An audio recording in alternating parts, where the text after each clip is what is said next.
In the last video, we learned that it can be problematic to pass down props through several levels in the component tree. I also mentioned that the context API will help solve that problem. In this video, we will implement a user context which will enable a component at any level to read a prop that is passed at the top level. For the demo, I will only consider the rightmost part of our component tree, that is, components C, E, and F. Our goal is to pass the username value from app component and read that value in component F using context.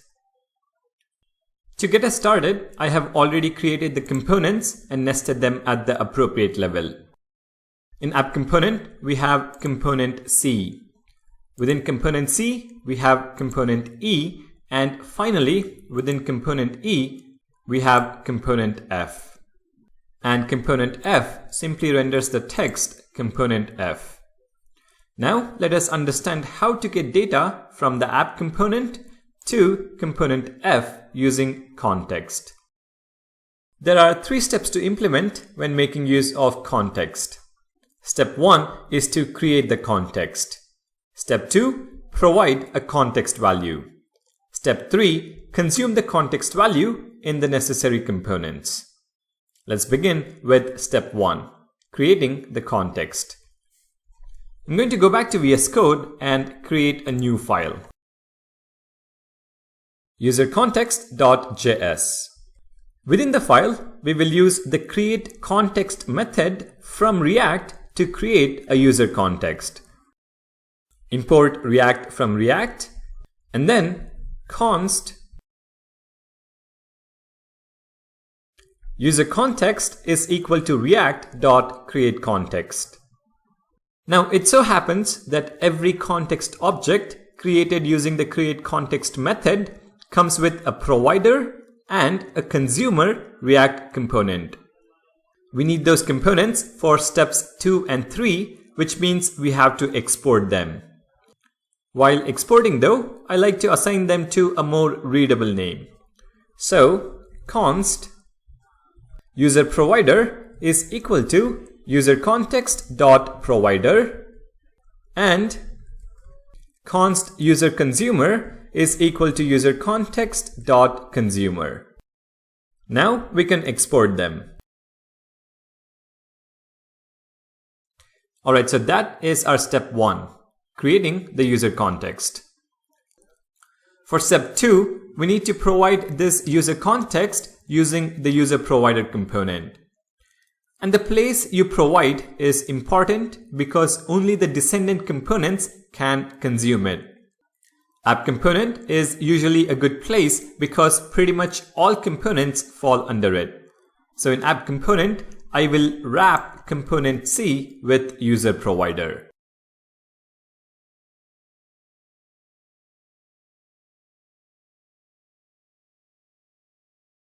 Also, make sure to include the import statement at the top.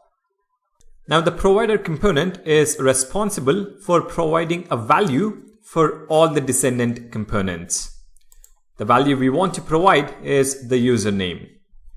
And the way we provide it is using the value attribute on the provider component.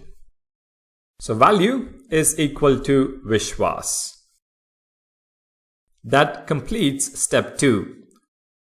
We are now providing a value in the app component that can be consumed by component C and any component nested inside component C. The final step is to consume the username in the desired component. For our demo, we need to consume the username value in component F. To consume a context value, we need to use the consumer component. So in component F, in the render method, as part of the return statement,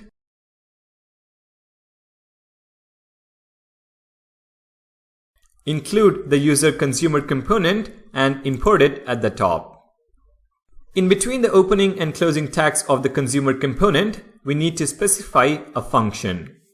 So start with curly braces and include an arrow function. The function gets the user context value, which is Vishwas, as its parameter, which can then be used within the function body to return a React element. In our example, the parameter is username, which is what the context provides, and within the body, we will return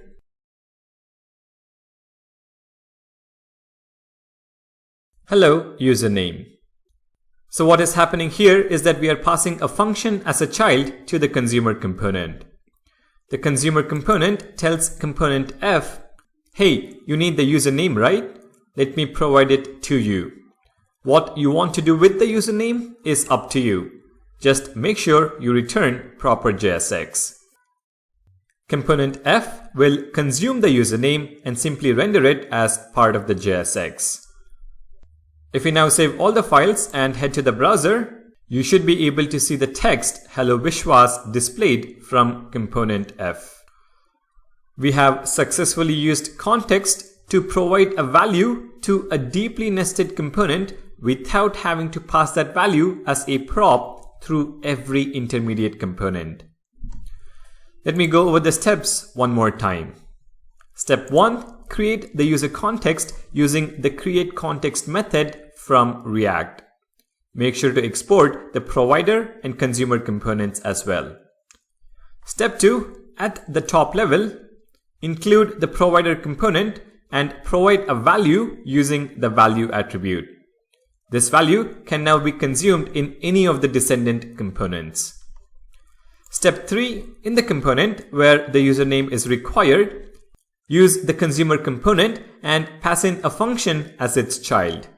The function receives the context value as its parameter, which can then be used to return the desired JSX. You can choose to just display it or even use it for some rendering logic. But this is pretty much how you use React context. Now there are a few more details and scenarios I want to discuss about the context API. Let's take a look at those in the next video. Thank you guys for watching. Don't forget to subscribe. I'll see you guys in the next one.